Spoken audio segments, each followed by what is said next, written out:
If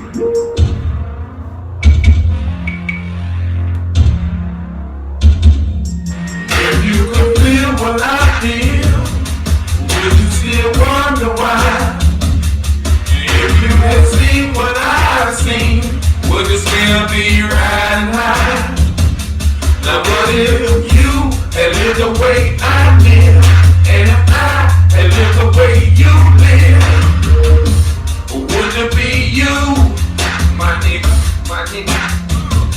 Or would you be me? Big man with a big plan, acting like he got paid to do. Acting like he walked in my shoes and talked in my shoes. And they scared to break the roof, but I set the roof. In his eyes, I don't see nothing but hope, boy. You gon' make me act nothing for so what? Keep that ass with the check in the neck for my respect. You hear me, I'ma go for what I know, boy. Hate to win, niggas act like they ain't never been in a position that I've been in. Make me wonder sometimes my jump up is easy. What it do, fam? It's doing underground ballin'. Back at y'all with another episode of Leather and Wood. But the first episode of Hoop Tales. Hoop Tales is where I go into the archive and hit y'all with a story that happened along my basketball journey. And today I'm gonna be talking about my very first Brainerd and Howard game, which was my very first varsity game. I bet. For my statewide and nationwide fam, Howard High School and Brainerd High School is the longest standing rivalry in the city of Chat, dating back about 40 plus years, you know what I'm saying? Alright, in the beginning, the games were being played at the schools, but with Howard being established as the school with some of the best talent, and Brainerd growing in the direction it was growing in, the matchups became must-see. I'm talking about your granny, all the way down to your grandson, and everybody in between had to be in the building. The problem with that was the schools weren't big enough to host the event. The solution to that was move it to a bigger venue. And in this particular case, the bigger venue was the McClellan Gymnasium. Now, I remember going to a couple of those games at McClellan as a kid, and they were dope, man. Electric. The atmosphere was live, man. They made you want to be a part of it. But the problem with that was, it was still growing. The solution was, move it to a bigger venue. And the bigger venue was right across the street at the McKenzie Arena, formerly known as the UTC Arena, aka the Roundhouse. Now me personally, I like the games at McClellan because they still had that school feel, but it was bigger. McClellan seat like 4,000 people, you know what I'm saying? The arena is just way too big in my opinion, you know what I'm saying? But it still was super cool though. I bet. Let's get to the story. And this story is being told from my point of view. Alright. So at the beginning of that year, I didn't start out the season on varsity. I didn't make the team. I was hot about that too. Now, don't get me wrong now, I wasn't no big dog, I was still a pup. But I still feel like I had the ability and the skill set to make that team outright. You know what I'm saying? When I was like second quickest with the ball, like right up at the top as a facilitator, can shoot with the best on, solid on ball defender. It was real slick with stealing the ball. Only con against me was I was small, you know what I'm saying? But I was still a deadly weapon. You know what I'm saying? I bet. But it was what it was. I ain't make the team. I wasn't happy about it. I had a chip on my shoulder. You know what I'm saying? So I had to do the B team thing. Alright, bet. During that time, if the practice schedules weren't staggered, the varsity would practice on one end, and the B team and the girls would practice on the other end. You know what I'm saying? And I ain't like that, man. I used to be down there just looking at the other end like, man, I'm supposed to be down here, man. This is bullshit. But hold on, shout out to the girls who was playing at that time, man. LaShondra Walker, we had Keisha Daniels, Michelle Smith, Meechie Walker. Yeah, they was hard, man. Shout out to the girls. But every day in practice, I'll be looking down on the other end, bitter and mad, you know what I'm saying? I carried that energy every day. Alright, check this out. About a week before we played Howard on a Friday, about a week before that, we was playing Central. I star point guard Harris Walker going to the hole for a dunk. A kid named Warren Mackey, R.I.P. Warren Mackey, took him out the air. Now a lot of people said he tried to do it, and a lot of mess transpired behind that, but that's a whole nother story. But unfortunately, he took him out the air. Harris hit the ground, broke his wrist, and had to get rushed to the hospital immediately. I bet. So that Monday, which was about 4 days before the game, according to the news article, Coach High and Coach B were in the office discussing the move that they need to make since they had lost Harris. Now, according to the article, Harris overheard the conversation, came in and was like, "It's Jermaine, you know what I'm saying? Like, what we talking about? It's a no-brainer." I bet. Later on that day at practice, I'm still down there on the end with the B team, and I'm still looking down on the other end, mad, like that energy, that negative energy, like just hot. Nothing happened. Tuesday go by, nothing happened. Wednesday roll around, 2 days before the Howard and Brainerd game, same thing going on. But about halfway through practice, I heard my name get called. Coach High like, "Come on down." Now don't get me wrong now, I was super happy. But on that walk from that end of the court to the other, I'm talking bad to Coach High in my head. You know what I'm saying? He don't know this. I wouldn't never disrespect no coach. But I was talking bad in my head, Coach, like, about time. Like, what you waiting on? You know what I'm saying? Or whatever, Coach. So he throw me in with the first group. I turn into Bruce Lee. Penetrating, dropping it off the black. You know what I'm saying? Black bank. You know what I'm saying? All I'm doing is penetrating, dropping it off. Because I was a true point guard. I wasn't really no scorer back in that time, during them times. You know what I'm saying? I bet. So we get to the end of practice and come to the conclusion that I'm dressing out for the game Friday. Alright? I bet. I immediately go home, hit my kinfolk up, say, "Hey kinfolk, I'm playing in the game Friday." He like, "For real?" I'm like, "Yo." He was like, "Alright, me and Lil Danny in there." Alright, shout out my cuz Big Mike, you know what I'm saying? Alright, game day rolling around. This is my first day getting ready to go through the game day routine. And any real hooper know, on a big game day, you gotta go get a fresh cut, man. So what we do, we leave school early and go holler at D over at D's Fine Cut. He's still there to this day. You know what I'm saying? He kept us bladed and faded, you know what I'm saying? Everybody making a big deal about Quavo, you know what I'm saying? How he came and just got up and walked in and got in the chair. Man, we been doing that, man. D been holding us down like that, man. You know what I'm saying? Shout out D for holding us down during that era, man. He was our barber. He's still up there today at D's Fine Cut. Go holler at him in High Real. You know what I'm saying? I bet. Move on a little forward. We get to the arena. Now keep in mind now, I'm just dressing, so I'm not in game mode at all. I'm actually being silly and playing around, you know what I'm saying? 'Cause I'm just there, you know what I'm saying? I bet. So we move to warm-ups. So we get to shooting around, and the first thing I noticed was I couldn't miss. I'm talking about I couldn't even miss if I tried. Everything I was throwing up was going in. But get what? I ain't even matter because I'm just dressing. You know what I'm saying? I bet. Move on. Getting closer to tip off. So the next thing that I noticed was that Howard was in the building. And everybody know Howard fan base, they support their Tigers, man. You know what I'm saying? So everybody know with their maroon and gold on. They even had Maurice up in there with the cowbell, you know what I'm saying? And they cheerleaders. Everybody know during that era, the Howard cheerleaders took what they did real serious, you know what I'm saying? And the spirit that they brought to the game was very much felt. Shout out to the Howard cheerleaders, you know what I'm saying? I bet, moving a little closer to tip off. I'm going to give y'all the tail of the tape, you know what I'm saying?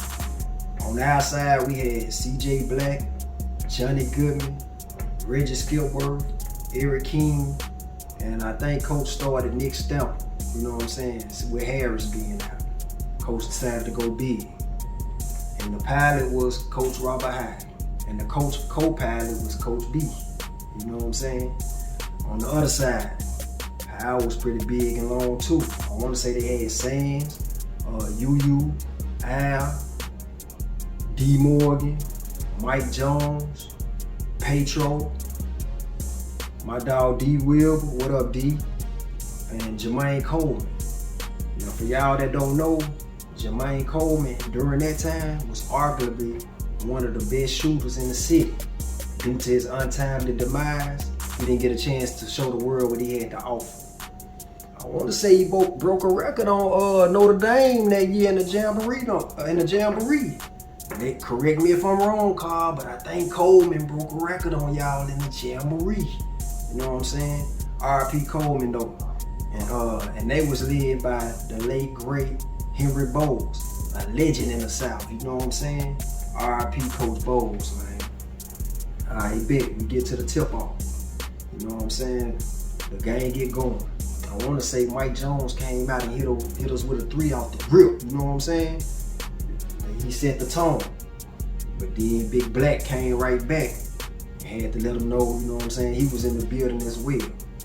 But the next thing that I noticed was Howard was there to win, man. They had got swept the season before, and they looked like they was determined to get a win, you know what I'm saying, on that night, you know what I'm saying? And the cheerleaders, they were adding fuel to the fire, man, you know what I'm saying? Alright, bet. Meanwhile, on the bench, I'm just over there cooling, you know what I'm saying? I'm just there, I'm just dressing out. So I'm watching a little bit of the game, and I'm up in the crowd. I spotted one of my homeboys in the crowd, and we having conversations back and forth, you know what I'm saying? I ain't in no game mode, I'm just dressing out, you know what I'm saying? Alright, head to the second quarter.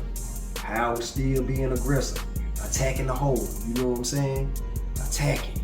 But you know, they wasn't just taking off with us, we was still hitting back, but they was establishing and setting the tone of the game. They was gonna play physical, aggressive, and they was gonna keep it low scoring. They was doubling, triple team CJ, so he really couldn't get loose. But they was playing real physical, man. And if anybody know about a Coach Bowles lead team, if they ain't nothing else, they gonna press, they gonna play physical, and they gonna be in top-notch condition. I'm talking about, man, these dudes so aggressive, man. They putting us in the headlock out there, man. You know what I'm saying? I'm talking about for real, y'all think I'm lying. They putting us in the headlock. You know what I'm saying? So at the end of the second quarter, Howard's still in control. You know what I'm saying? Alright, bet. Third quarter rolled around. You know what I'm saying? And it's pretty much the same old story. We couldn't get our feet up under us. Howard's still doing their thing. You know what I'm saying? And the cheerleaders still out there doing their thing. They still bringing their spirit to the game as well. You know what I'm saying? One time I even looked down at Coach Bowles. He was trying to keep his composure, but I caught him. He was looking at Coach High like, yeah, Robert, I'm gonna get your ass tonight. You know what I'm saying? And then I looked at Coach High and Coach B. They tried to act like they ain't even see him. You know what I'm saying? Alright, bet. At the end of the third quarter, Howard was still in the control. You know what I'm saying? Fourth quarter rolled around, man. It ain't looking good for us, man. So, you know what I'm saying? Like I said, I'm watching the game, and I'm back in the crowd, you know what I'm saying? I'm looking at my partner, he looking at me like, you getting the game? I'm like, I don't know, you know what I'm saying? He like, I'm like, so, you know what I'm saying? So, at the same time that was going on, I hear somebody call my name like, Jermaine. But I ain't paying no attention because I'm slick in conversation with him. And then I heard it again, it was real loud, it's like, Jermaine. So I looked down, and it was Coach High. I ain't see Coach High, man. I seen like a vicious Rottweiler or something just growling and calling my name, you know what I'm saying? I'm like, dang, I'm like, oh shoot. So I hop up, you know what I'm saying? I'm at the end of the bench. I hopped up, trying to take my shoe top off at the same time. It's stuck, you know what I'm saying? Just looking bad, you know what I'm saying? Or whatever. So I ended up making it to the manager seat next to Coach B. Keep in mind now, it's the fourth quarter. Howard in control. We approaching crunch time. It's a real war. So Coach High doing this coaching thing, And then all of a sudden I heard him say, B, check his heart, see if he's scared. B placed his hand on my chest. I remember my heart just throwing his hand up off my chest like that. B looked at me, and he had no choice but to keep it real. He was like, yeah, coach, he's scared. I'm like, dang. But little do they know, that wasn't fear that was pumping. You know what I'm saying? I bet. So time going ticking on down. We getting inside of 5 and 4 minutes in the fourth quarter down. So this when B started doing what he do best, and that was calming players down in pressure situations. We in the middle of a full-fledged war, and with the ops, and we losing. And Coach B had me so calm, it felt like we was in the park sipping some lemonade, just chopping it up, man. B was cold, man, for real, for real. So I bet. So a little bit more time go by. Coach I tell me to check in. What I do, I make another rookie mistake. I'm like, who you want me to get? He like, boy, just go check in. So to all my young, inexperienced hoopers, if a coach tell you to check in, just get to the area quick and go check in. He gonna tell you who to get, and if he don't, that's on him. Just get to the area. I bet. So it's a dead ball shooting free throws. I walk to the score table and the referee signaled me to come in. I walked the half court.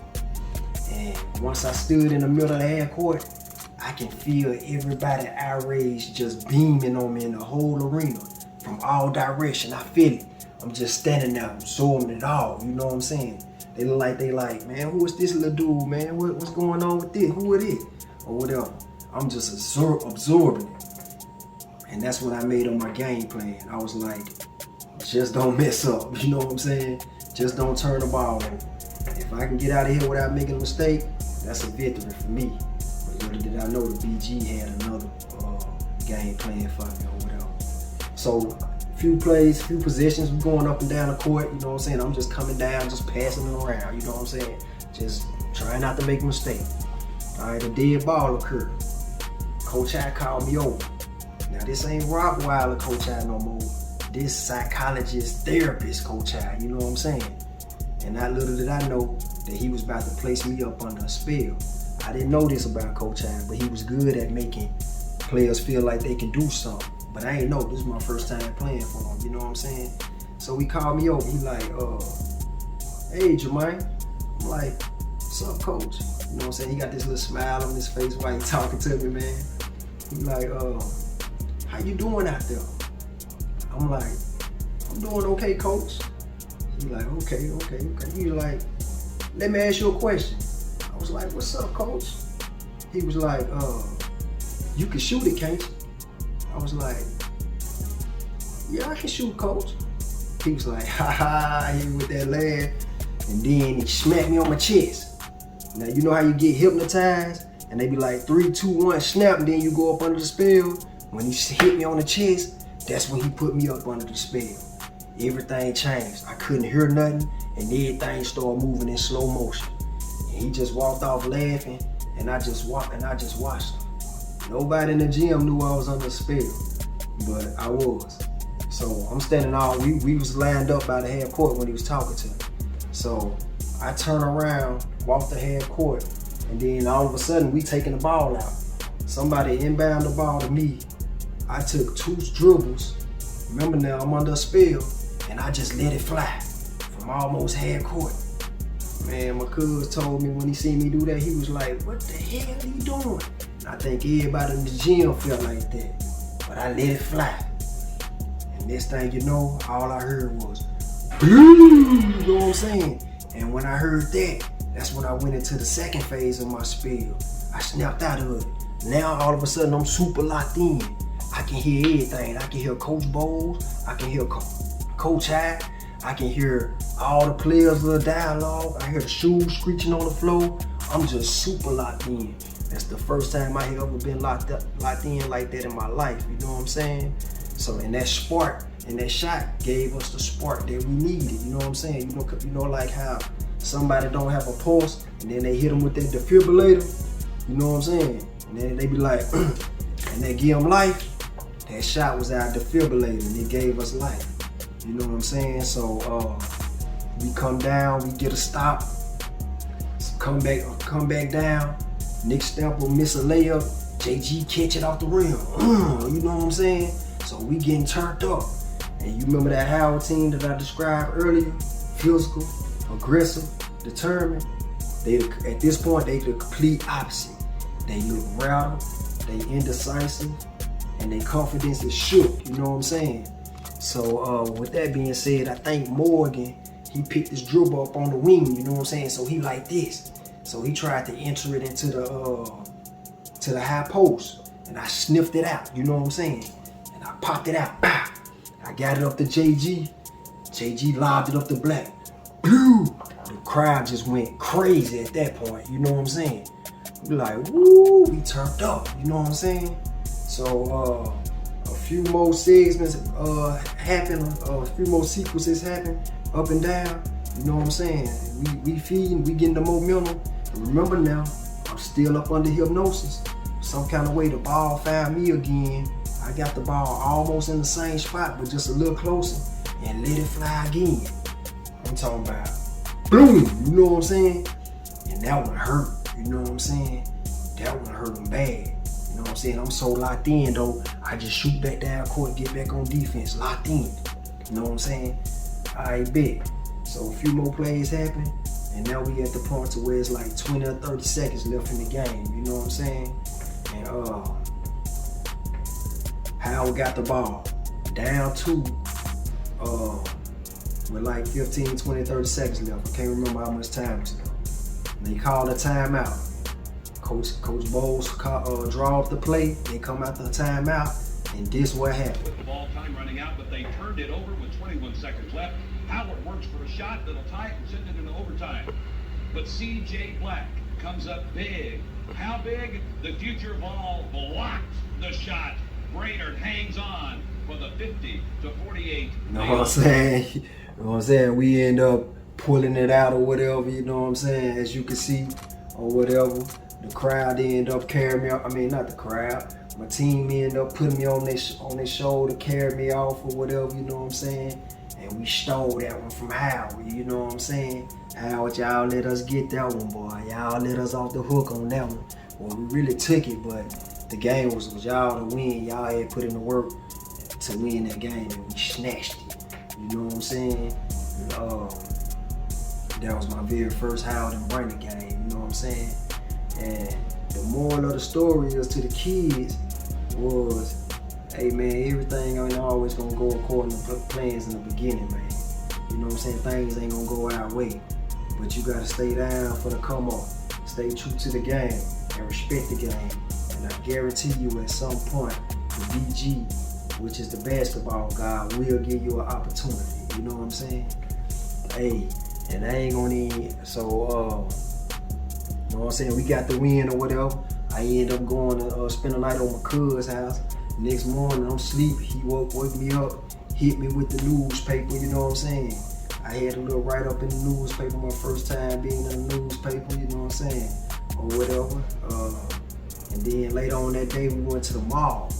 I ain't gonna even tell y'all what happened to me at the mall.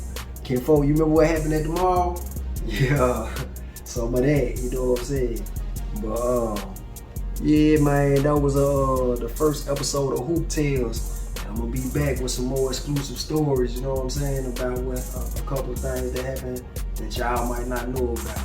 And if y'all want some of this dope merch, man, you know what I'm saying, this dope hooping merch, hit me up on Instagram at DUB_626 at DUB_626, man. DM me, man. Get some of that merch, man. You know what I'm saying? Alright. That was the first episode of Hoop Tales. We signing off.